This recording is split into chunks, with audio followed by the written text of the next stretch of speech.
Good morning, Knights, and welcome back to the Night's Watch. I'm Hefsa.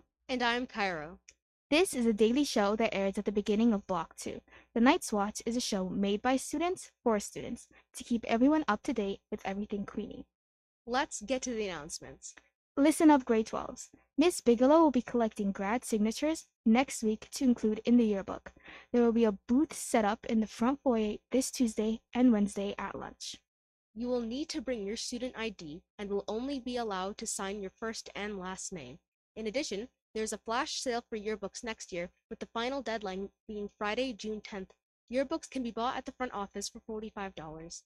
For grade 12 students who still have a few more classes to complete, Argyle School is offering online hybrid courses for returning grade 12 students. Courses are on a quarter schedule.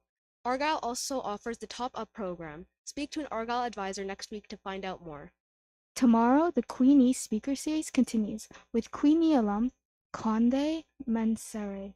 Conde is the founder of the BTB Soccer Academy and will be coming to share his story and the insights working in the world of athletics. Stop by the library commons at lunch tomorrow to learn more.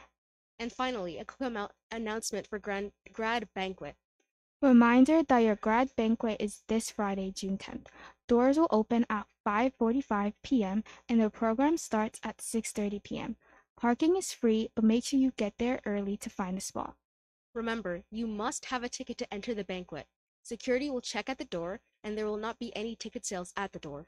Reminder that banquet is a school-sponsored event and all attendees must stick to Queenie's code of conduct, regardless of age. And that's it from us, Knights. Now, for the weather.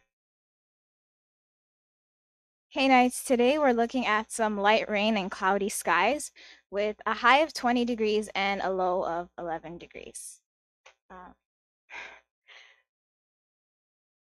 Now to Mr. Herrera.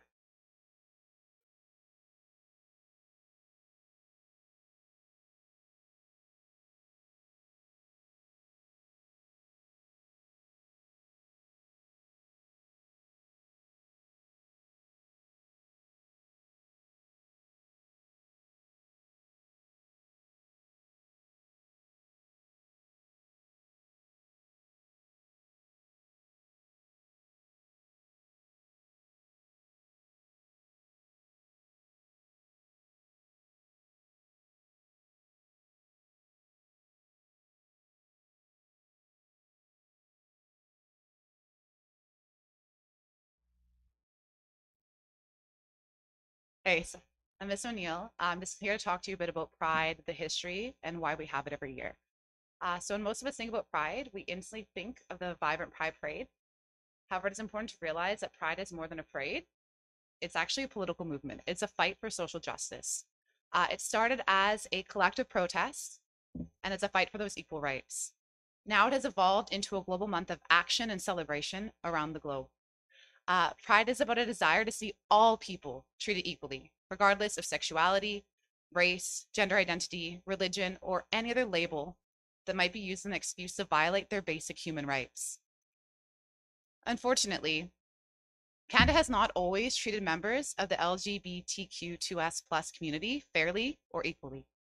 And members of this community still face systemic oppression and discrimination frequently in Canada and throughout the world. We're going to review a bit of the history of accomplishments and strides moved toward equality in Canada to see where we came from and where we're going.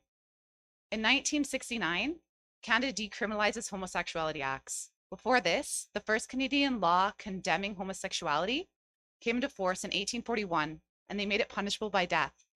Later revisions made it just punishable by imprisonment. So that was the first change to actually have it not be illegal.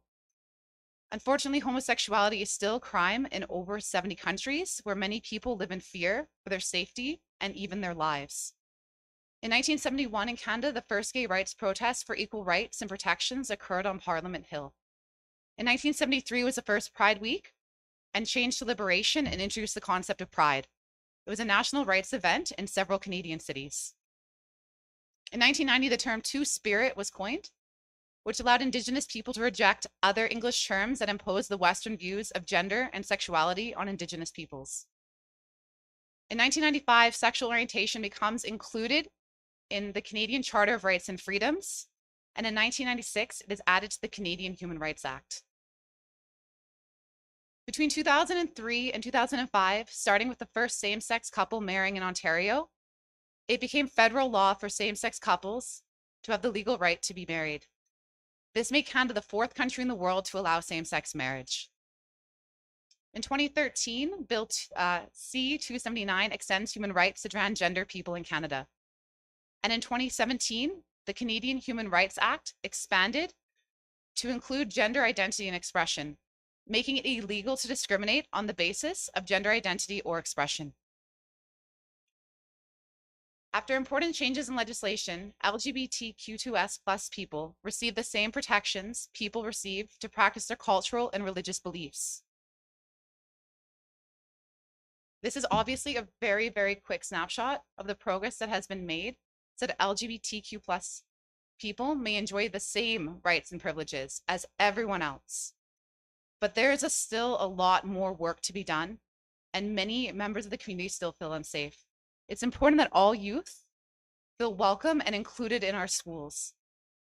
It's important to promote equality through allyship to make both our school and Canada a greater place for everyone. So happy Pride, everybody, okay?